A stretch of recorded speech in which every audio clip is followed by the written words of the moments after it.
You don't need to be a professional to achieve a perfect senator piping neckline. Welcome to Sew With Anita, where I share tips that no one talks about that will elevate your sewing skills from a basic to a professional. So if you're yet to subscribe to my channel, please do hit on the like button and drop your comments. In this video, I'll be taking us through the step-by-step process of achieving this senator neckline piping. My last video, I dropped a full tutorial on how to cut and sew this senator step by step. So if you haven't watched the video, please go ahead to watch it and let's dive into the tutorial.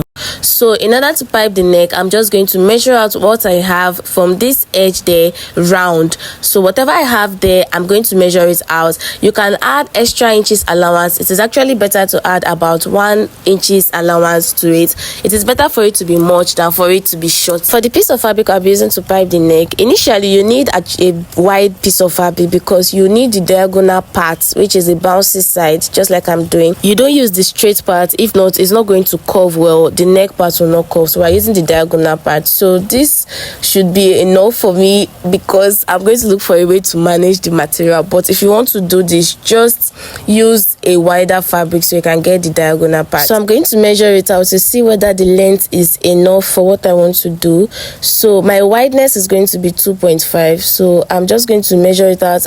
My neck width is 19 inches, but I'm taking about 20 inches, so I've gone ahead to mark out that 20 inches like that. Then I just cut out the excess, and then at this point I'm going to measure out 2.5 inches. So I'll be making use of 2.5 inches wideness band. That's the band is going to be 2.5 inches wide. So I'm going to measure it out at the lower end like that, and I'm going to connect the points. So remember that we're doing this diagonally, so just go ahead to connect the points. So you can mark out a new starting point and measure out what you have again if you want, then just go ahead to cut it out. So after cutting it out, we're going to place it on a fold, 2 equal fold, and we're going to iron it out equally like that.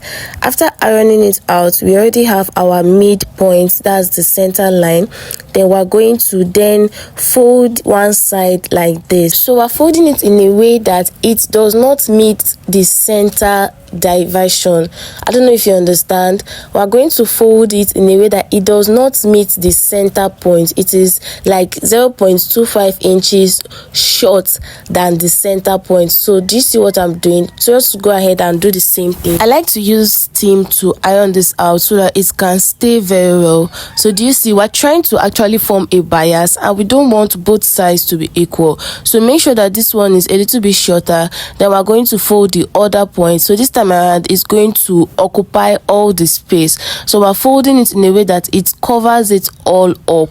It covers up, it meets the point that the other one could not meet. So this is because we want one side to be longer than the other. So just try as much as possible to understand what I'm doing.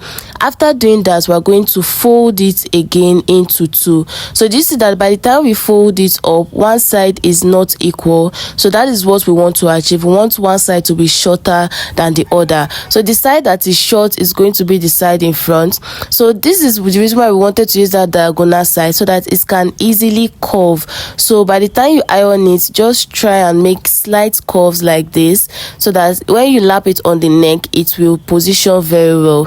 So just go ahead and do the same thing, and when you're done, this is what we're going to have. And we're going to use it to pipe the neck. So the shorter side is going to be at the front side, and we're going to top stitch very little at the top side at the front. So over to my sewing machine, I'm just going to open it up. Remember that the shorter side is at the front and we're going to top stitch. So this is how it's going to be. We're going to place the fabric inside of the bias and we're going to top stitch carefully. Ensure that you're top stitching at the edge side. So do you see the way I'm doing it? Carefully and slowly. So just take your time to do this gently and you're going to get it right.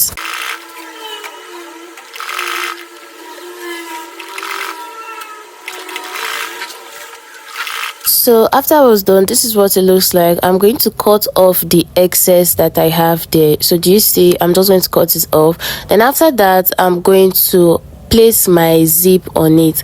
So I'm going to fix my zip on this. If you're interested in learning how to fix the zip, you can as well check my channel. I will go ahead to drop a tutorial on how to do that.